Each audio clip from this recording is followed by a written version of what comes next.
اهلا بيكم فيديو جديد وريفيو جديد في عالم ياسمين. النهارده هكلمكم على برفانين يتاكلوا من حلاوتهم. هو من اسمه كده البرفان بيوحي ان هو يتاكل. النهارده هكلمكم على بونبون. طبعا كلكم عارفين بونبون يعني قنبلة كراميل، ولكن بقى الكراميل في البونبون انا النهارده حبيت ان انا اعمل مقارنة بينه وبين حاجة تانية، قنبلة برضو كراميل او سكر محروق.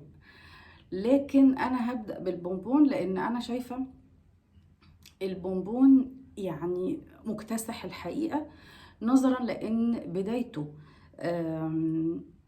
الحمضيات كسرة حدة الكراميل في البونبون، فمدياله طابع كده راقي شوية عن البرفان التاني انا هتكلم عليه النهاردة، بينك شوجر. بينك شوجر ده قديم جدا، بناتي جدا، مش اي حد يتقبله. طبعا انا بالنسبة لي اول ما بشم ازازة البينك شوجر بحس ان هو يعني سكر محروق سك.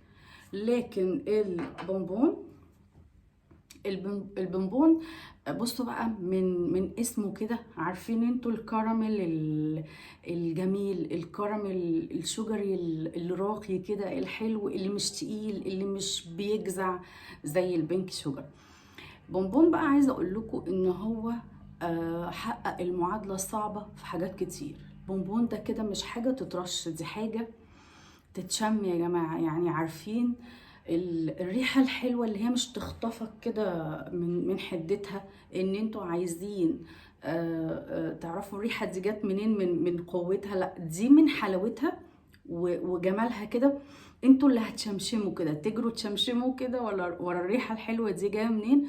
والبونبون يعني بكل المقاييس، الناس اللي اذواقها وده بقى ينفع بلايند بوي يا جماعه جدا، الناس اللي هي بتخاف ان الشجري ممكن ما يعجبهاش، لا، هنا الحمضيات كسره حده الكراميل زي ما قلت لكم، فيها برضو فانيليا. الاتنين البونبون والبينك شوجر تكاد تكون النوتة العطريه قريبه جدا من بعض، واللي موجود هنا هو اللي موجود هنا. بس خلينا انا هكلمكم على دي في الاخر واقول لكم انا منحازه لايه، مع ان الاقبال الجماهيري على بونبون مش طبيعي.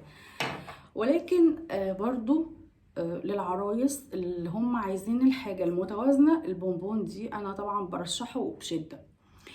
طيب البونبون ثبات متوسط، احنا كلنا بندور على الثبات الواو، يعني ثباته متوسط، وهو غالبا ده اللي بيبقى يعني المطلوب في الحاجات اللي هي تنفع للعرايس، اللي هي ما تبقاش حاجه يعني اوفر دوز كده في لما تتحط مش يبقى ثباتها جامد ويخنق.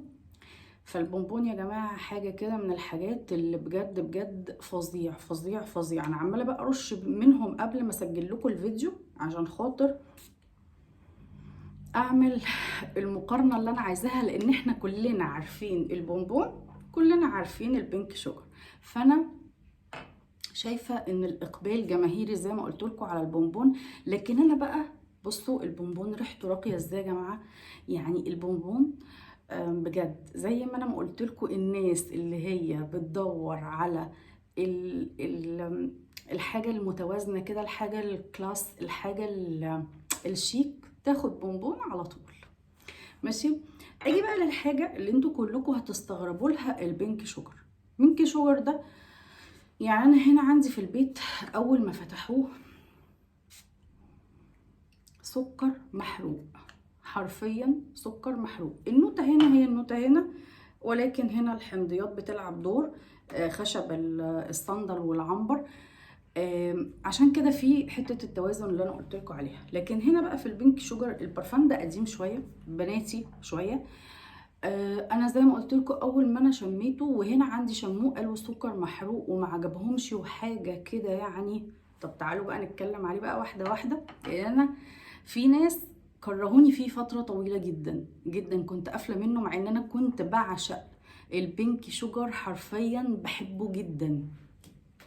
فلقيت ناس كرهوني فيه. المهم في البينك شوجر ده انا قلت ان هو سكر محروق في الاول. لا، تعالوا بقى تعالوا بقى لستات البيوت اللي هم بيعرفوا يعملوا حلويات في البيت. عارفين انتوا صوص الكراميل لما بنيجي نعمله كده في البيت بنحروق؟ شوفوا انا بقول لكم اهو، البينك شوجر اللي هو السكر المحروق، احنا بنجيب طاسه. يلا بقى خلينا نخش في طريقه صوص الكراميل. احنا بنجيب طاسه، بنحط السكر بيتكرمل لحد ما يبقى لونه ذهبي كده، بعدين بننزل بمكعب زبده محترم، بعدين بننزل بالكريمه اللباني. لكم ان تتخيلوا الخطوات دي كلها، وبعدين مع شويه فانيليا. لكم ان تتخيلوا. تعالوا بقى الصوص اللي احنا بنعمله ده، البونبون، صوص التوفي، مربى الحليب اللي هي بتتحط على معظم الجاتوهات اهو. بصوا بقى الصوص اكتر الصوص. البينك شوجر نفس فكرة صوص الكراميل، وهو بيتكرمل كده نفس فكرة المربى الحليب والريحة والتوهج، حالة التوهج، السكر المتوهج ده اهي بالظبط كده. عارفين انتوا غزل البنات اللي بيتعمل بره في الشارع؟ عارفين انتوا كمية حرفيا سكر مش طبيعية، بس سكر بقى مطبوخة معمولة بمزاج. اهو ده بقى البينك شوجر. تعالوا بقى لثباته. انا شماه، يعني بقول لكم انا عماله اعمل مقارنه بين الاتنين علشان خاطر ايه. اهو سكر محروق في الاول. بس بعد كده بقى بيجي ايه؟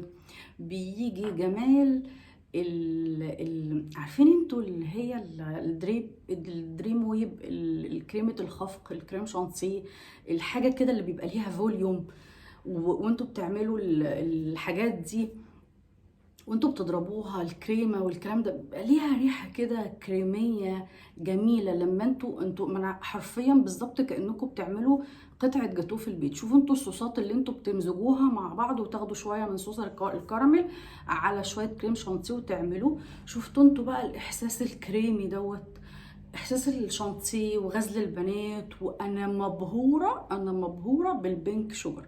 عايزه اقول لكم ان انا بعد فتره ما انا قفلت من البينك شوجر، انا لقيت نفسي ان انا ايدي كده بتروح له بحط منه. اهو ده بقى اللي هو ايه، كل شويه عايزه تشم نفسك، عايزه انتوا بتشوفوا قطعه الجاتوه لو قدامكم بيحصل لكم اغراء، ان انتوا حتى لو خايفين من كميه السكر على نفسكم انتوا بتبقوا عايزين تفترسوها يعني من حلاوتها. اهو ده بقى البينك شوجر.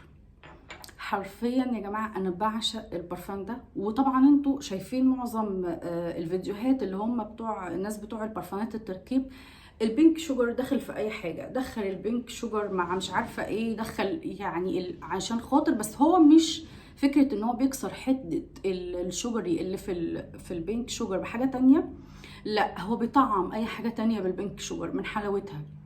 انا شخصيا عجبني البينك شوجر جدا، وثباته احلى من بونبون ارقى. بينك شوجر العرايسي جدا جدا جدا. انا مش عارفه انتوا ازاي يعني حبوها، يعني حاولوا تحبوها. وطبعا دي اذواق في الاول وفي الاخر، انا قلت لكم كذوق ياسمين ايه. وطبعا برشحه جدا للعرايس. وان شاء الله اقابلكم في فيديو جديد وريفيو جديد في عالم ياسمين. باي باي.